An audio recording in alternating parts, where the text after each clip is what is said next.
next, let's consider the limit as x goes to pi over 2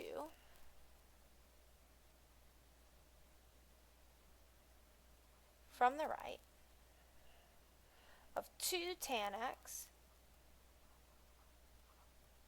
divided by secant squared x.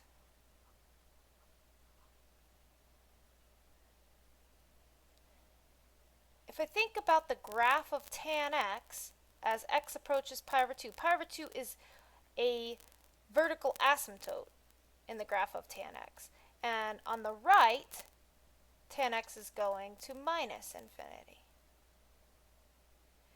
If I think about the graph of secant x, it also has an asymptote at pi over 2, and it's going towards minus infinity on the right. And so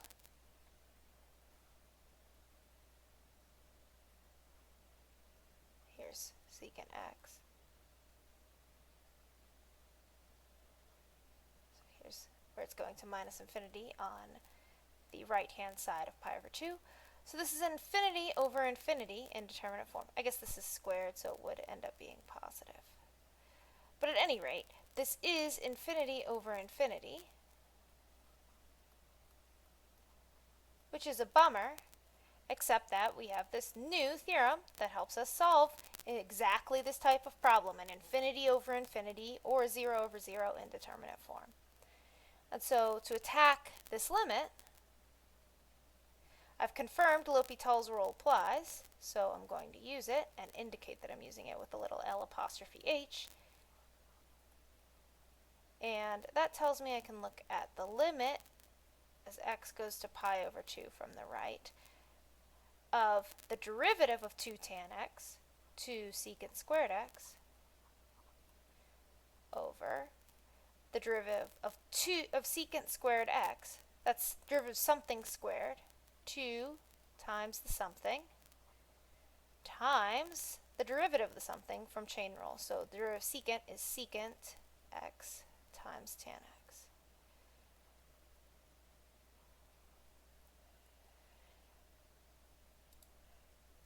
And before I think too hard about this, I can do some cancellation. Everything's multiplied, so the 2's cancel out. I can get rid of both factors of secant because there's 2 on the bottom. And so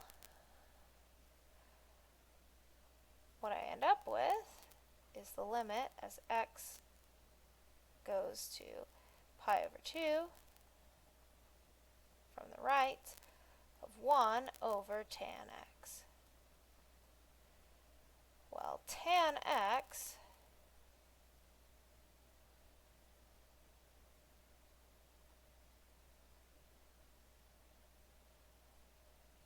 looks like this.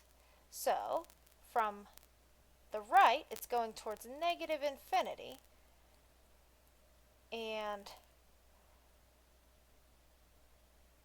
a non-zero number over a number that's increasing without bound is 0 in limit.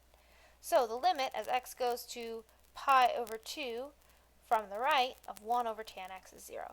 Another way to think about this is that 1 over tan x is cotan x. So I could also consider the limit as x goes to pi over 2 of cotan x. And the graph of cotan x looks like this with its asymptote at pi. And it crosses at pi over 2.